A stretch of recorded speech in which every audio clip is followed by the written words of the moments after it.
Você fica conosco, nós vamos debatendo aqui entre todos os debatedores e você também.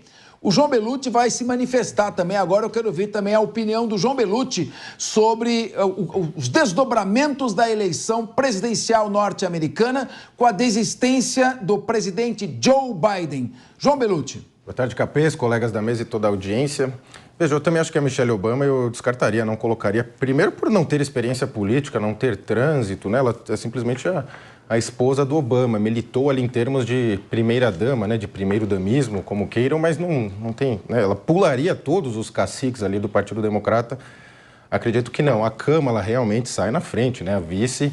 Agora, a Câmara ela tem bastante dificuldade em debates, em termos de entrevistas, existem diversas entrevistas bastante constrangedoras dela, em termos de não saber responder as perguntas, fugir das perguntas. Claro que ainda teria um tempo para chegar até lá. Agora eu vejo o da Califórnia, o Gavin Newsom, eu acho que ele está um pouco na frente, o governador da Califórnia. Ele é bastante jovem, ele tem uma linha dessa do Partido Democrata, cita números a granel, né? Fala número, que você fica até com dificuldade ali de contrapor, mas é o responsável, junto com o anterior, pela queda grotesca da Califórnia, aumento de criminalidade, consumo de drogas também. E ele já foi prefeito de São Francisco, contribui abertamente com a derrocada, né? Muitas cidades e estados governados pelos democratas andam de mal a pior na questão da violência urbana, do consumo de drogas. E o Biden, infelizmente, não era dado como certo, né? Eu mesmo apostei aqui na própria Jovem Pan, disse que para mim ele iria até o fim, não faria sentido ele largar. Agora ele larga, né? E fica a pergunta, quem que estava governando antes então, né? Porque se ele não está com condições de tocar a campanha, ele já não governava direito, né? Era muito difícil você ver o Biden ali, né? Na prontidão das suas faculdades físicas e mentais, né? Não é como uma crítica, é um sinal, acontece, né? Mas assim... posso fazer um adendo Wilson Pedroso na sua fala? Ele, na carta dele, em nenhum momento ele reconheceu que a incapacidade cognitiva ou de saúde dele foi fator predominante para a desistência. Ele colocou essa conta no partido nos democratas e ainda ampliou um pouco para a nação americana, falando assim, olha, que eu não tinha mais o apoio, eu não lembro os termos corretos, eu não tinha mais o apoio da nação, então Ele diz, na verdade, que focaria no mandato, né? Focaria no mandato. Ele quer que ele focasse nesse momento no mandato dele. Em nenhum momento ele reconheceu Não reconheceu, e ele poderia prosseguir, mas os financiadores falando que não vão, né, lá, ele poderia fazer a campanha só com a máquina na mão, que é bastante mais leve, muito diferente o regramento. Ele desistiu por dois motivos principais, né? Porque são dois pilares importantes numa campanha. Primeiro, já não tinha mais o apoio político e já não tinha mais o apoio financeiro. Aí ia nadar sozinho num oceano e realmente ele ia naufragar. Luca Bassani, você está conosco. Nós temos hoje 4 debatedores, como de costume. Diego Tavares, Guilherme Mendes, João Belutti, Wilson Pedroso e agora você também conosco.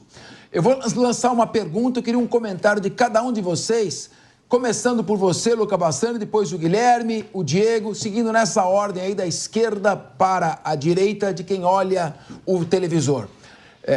Luca Bassani, se o Joe Biden não tem condições de articular um único raciocínio num debate, se ele não tem condições de participar de uma discussão em que ele tem que colocar uma ideia com começo, meio e fim, se ele não tem condições psicológicas, mentais, de saúde, de concorrer a uma reeleição, é muito arriscado mantê-lo no comando dos Estados Unidos até o final desse ano?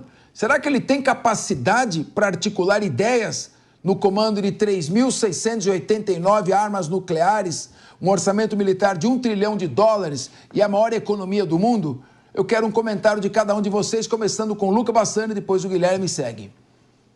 Olha, Capês, esse mesmo argumento que você utilizou, o speaker do Congresso, né, o Mike Johnson, acabou também utilizando e pedindo a renúncia de Joe Biden ontem, quando ele acabou anunciando a desistência da campanha eleitoral. Muitos atribuem exatamente esse raciocínio que você utilizou para que alguém não fique mais 6 meses na frente dos países mais poderosos do mundo do aspecto econômico e militar. O ponto é que transferir o poder diretamente a Kamala Harris, considerando que ela também teria a dificuldade da sua própria campanha, num cenário que ela é a candidata, seria algo muito arriscado ao Partido Democrata, principalmente por conta da inexperiência que ela tem para ambos os cargos, seja ser a presidente, fazer viagens internacionais, continuar atuando de fato como chefe do governo executivo, né, do executivo dos Estados Unidos, e realizar uma campanha tão difícil num país tão grande como é os Estados Unidos. Apesar disso poder, pelas vias legais, acontecer dentro do Congresso, acho que é pouco provável que Biden não renunciará, vai continuar até o final do mandato. Guilherme Mendes, entre a inexperiência de Kamala e a caducidade de Biden, estamos bem, hein? Mas, Capês, vamos devagar, né? O presidente Biden, ele renunciou à disputa de um novo mandato, dada a peculiaridade ou desgaste que seria uma eleição, uma campanha duríssima. Vocês estão aqui maximizando a situação. Ele deu entrevistas recentemente. A situação não é tão periclitante como vocês estão colocando. O que não dá tão somente é para ter uma disputa e depois continuar no poder por mais 4 anos. Veja, o homem não está numa situação, num grau que ele não tem pleno discernimento das suas ideias. Ele está com dificuldades em participar de debates, em fazer viagens, enfim, tudo aquilo que desgasta. Só em falar, andar e respirar. Não. Ele troca nome, troca data. A saída do público. Vocês viram a entrevista recente dele, ele foi muito bem, não tem nada disso. Uma coisa é ele continuar durante 6 meses exercendo ali o seu mandato, com o apoio, inclusive, dos seus ministros e tudo mais. A outra coisa, de fato, é fazer uma projeção para a manutenção dessa condição nos próximos 4 anos. São coisas diferentes. Como diz o poeta, não é, Capês? Uma coisa é uma coisa e outra coisa é outra coisa. O nome desse poeta é Dadá Maravilha, convocado para a seleção de 1970. Mas, Wilson... Capês, o Guilherme Mendes deve estar assistindo entrevistas e debates da eleição de 2020, porque de modo não é algum. possível. Inclusive, um dos fatores determinantes para começar a derrocada política do presidente Biden foi justamente o debate. Você falou que, olha, ele foi em debate, capacidade de debate. Não. O debate foi destruidor para ele. Eu falei em entrevista. Aí, ele deu uma entrevista, depois ele deu uma coletiva onde ele estava lendo, ele errou nome, errou data. Ele não tinha... Assim, eu não quero diminuir ele, porque todo mundo aqui vai ficar mais velho, mas ele, naquele momento, ele demonstrou que não tinha capacidade, não por conta da idade, porque tem pessoas de 81 anos, você imaginar, o Trump tem mais ou menos a mesma idade, mas para ele a idade chegou mais... A idade, o problema da idade chegou mais cedo, e ele não tinha condições de saúde de combater uma das eleições mais importantes do planeta, uma das eleições mais importantes da história dos Estados Unidos, onde está pau a pau as pesquisas. Ele não tinha condições, Guilherme, desculpa. Mas aí eu pergunto para vocês, a questão do avanço da idade, ou quer dizer, na verdade, da condição não é o avanço física, da idade, isso. Da condição física para algumas pessoas em relação à idade. Vamos projetar daqui 3 anos.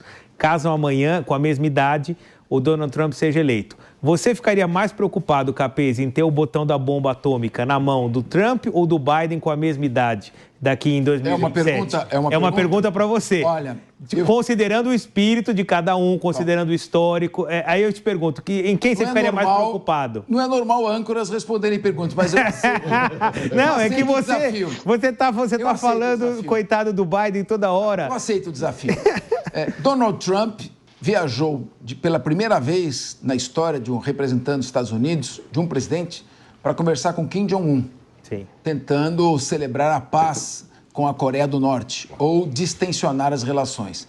Manteve excelentes relações com Vladimir Putin, quando Vladimir Putin sequer pensou em invadir a Ucrânia ou qualquer outro país.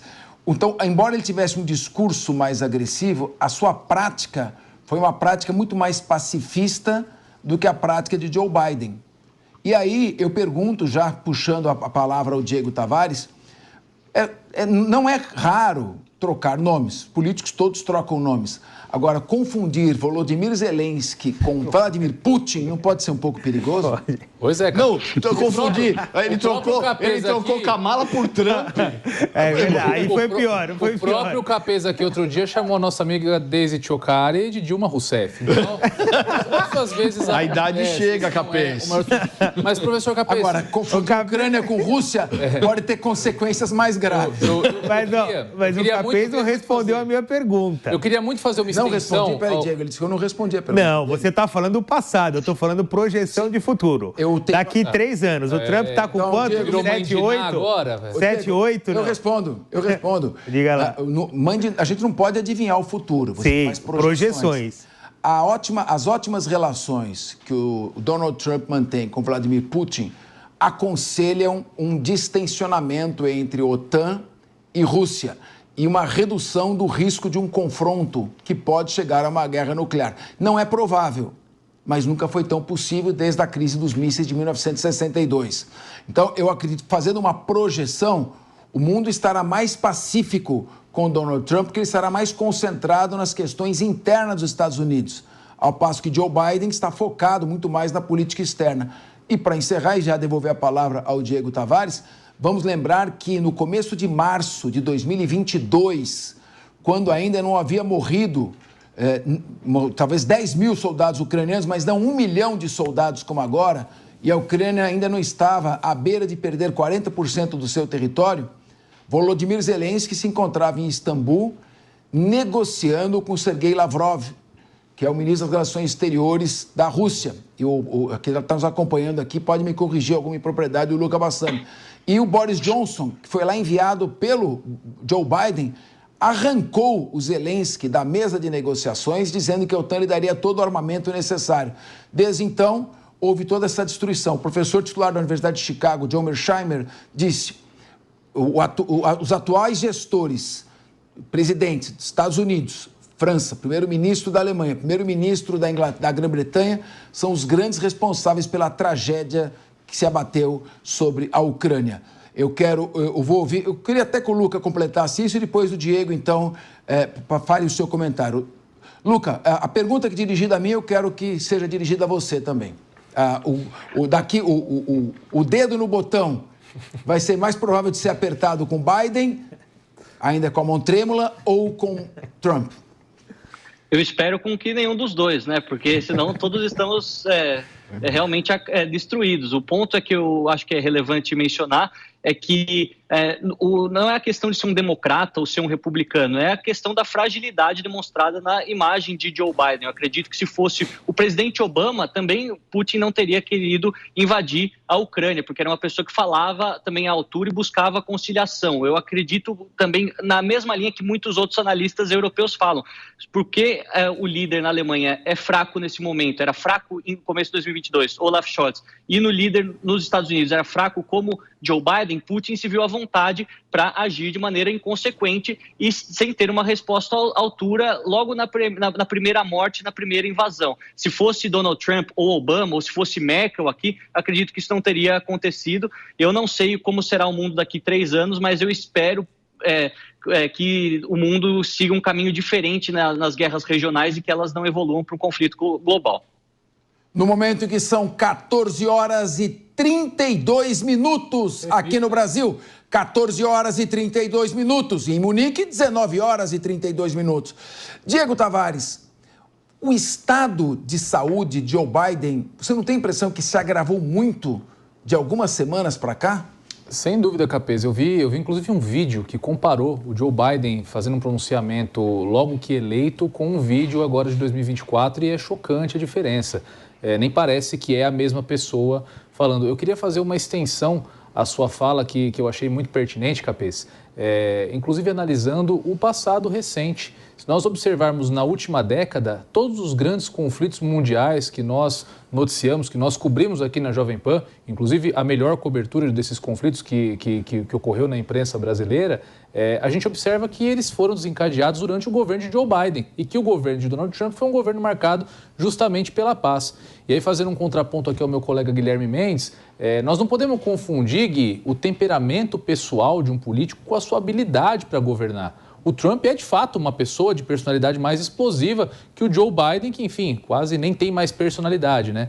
Mas quando a gente vai analisar a pessoa enquanto gestor, o Trump, evidentemente, é um gestor muito mais pragmático do que foi Joe Biden durante esses seus 3 anos e pouco de mandato. Então, respondendo também, tomando aqui a liberdade de responder a pergunta, fazendo uma projeção e não um exercício de futurologia, que tem a sensível diferença de que a projeção a gente faz analisando os dados do passado, eu também me sinto muito mais seguro tendo o Donald Trump à frente da maior democracia e da maior potência militar do Ocidente e maior potência militar do mundo, Estados Unidos da América, do que o Joe Biden, ambos aí, considerando a idade de ambos e as condições de ambos. Me sinto muito mais seguro com a possível provável eleição de Donald Trump. O Guilherme Mendes, você quer falar? Não, eu fiz essa brincadeira com o Capês. É claro que em se considerando o 100% do seu juízo, das suas razões. Caso venha a oscilar, aí eu digo a você, Diego, eu preferiria o vovozinho bonzinho Joe Biden, se é que a gente pode, de repente, projetar que daqui 3 anos, eventualmente, o Donald Trump tenha, sim, também problemas cognitivos, como o atual presidente tem demonstrado. Mas, enfim, como você bem falou, é só uma brincadeira, a gente está aqui fazendo um exercício de futurologia, temos que aguardar os fatos. Mas, olha, Guilherme... Mas eu concordo, encerrando a cabeça, concordo sem dúvida com vocês que o presidente Trump, ex-presidente Trump, foi muito mais exitoso, pragmático e conseguiu, de fato, impedir os conflitos mundo afora, no seu estilo atabalhoado, muitas vezes com discursos agressivos, mas ele, de fato, entregou a paz de uma forma muito mais eficiente do que o Biden. Isso não tem como negar. João Bellucci, apenas um segundo, eu quero aproveitar a presença do Luca Bassani e provocá-lo um pouco mais.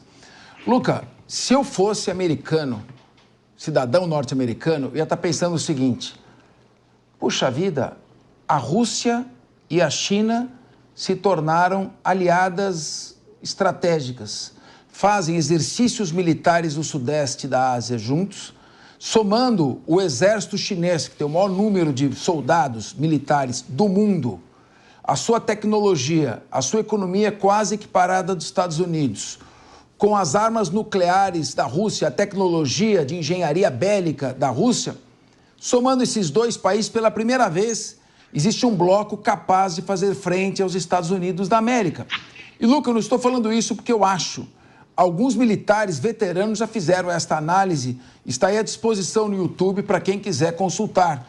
E militares realmente experientes. Então, embora o Guilherme Mendes diga que o vovozinho, o bonzinho, o Biden, se estivesse no bom juízo, seria uma garantia, me parece que ele conseguiu algo inédito, que é ameaçar os interesses estratégicos dos Estados Unidos ao redor do mundo e fazer com que o dólar passasse a ser enfrentado em todo o mundo como não mais a moeda oficial para negociações. China, Índia, Arábia Saudita, Rússia e os BRICS já começam a negociar nas suas moedas próprias. E, segundo o coronel Douglas McGregor, acho que ainda não, mas ele já classifica a Rússia como chegando à 5ª economia do mundo nas próximas projeções. É isso que eu pensaria se eu fosse americano, Luca Bassani. Mas eu não sou americano. Eu sou apenas o âncora que quer ouvir a sua opinião. Bom, eu acredito que os americanos, nesse momento, apesar de perceberem que durante o governo de Joe Biden, de fato, novos conflitos surgiram no mundo e ele não conseguiu lidar com isso bem, até prometeu ser um grande mediador no conflito no Oriente Médio, que, entre aspas, é mais fácil de ser resolvido entre Hamas e o Estado de Israel do que entre Rússia e Ucrânia, porque estamos falando de um grupo terrorista e um Estado e não 2 estados, e de fato não conseguiu resolvê-los, mas os americanos, apesar de olharem isso com maus olhos, acho que se preocupam mais com as questões internas, com o seu dia a dia e com todas as questões relacionadas à piora da sua vida, naquilo que nós falamos no espectro mais regionalizado possível. É importante dizer que Biden entregou bons números econômicos, ele não é um presidente ruim no que diz respeito à inflação, ao desemprego, mas se nós olharmos a deterioração em alguns estados-chave, essas imagens que chocam de milhares de pessoas morando nas ruas, usando drogas, também outras dezenas de milhares vindo pela fronteira sul todos os dias, a própria questão do aumento do custo de vida dos alimentos, a gente fala que a inflação está baixa de maneira geral, mas dos alimentos ela está mais alta,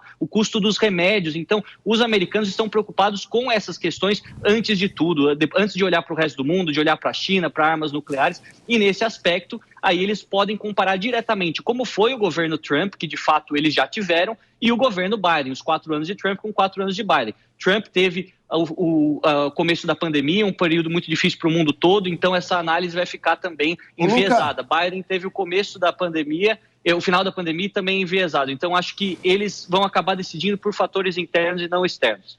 Então, Luca, rapidamente, então, nós temos uma sonora da Kamala Harris antes de ouvir o nosso João Bellucci. Ainda com o Luca, eu queria fazer uma última pergunta.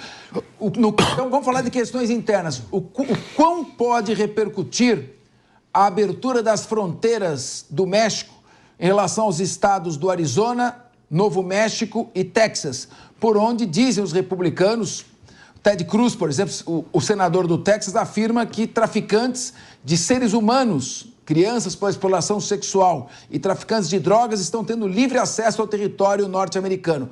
Isso pode repercutir em que extensão? Ou atinge apenas os estados do Sul?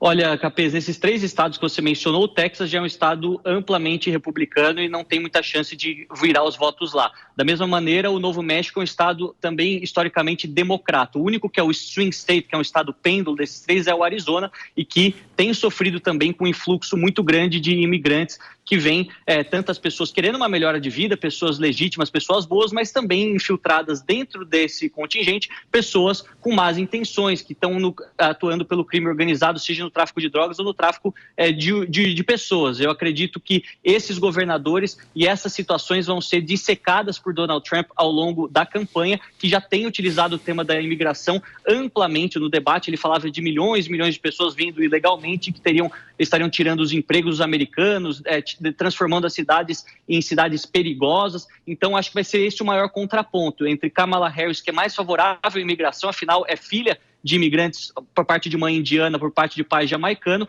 mas que não quer um controle tão rígido, e aí vai ser uma quebra de braço entre o governo estadual de cada uma desses estados que você citou e o governo federal, como a gente já está assistindo no Texas, o governador do Texas tendo sempre que intervir, e aí fica um jogo na Suprema Corte também, para ver quem tem a legitimidade nessas decisões, né?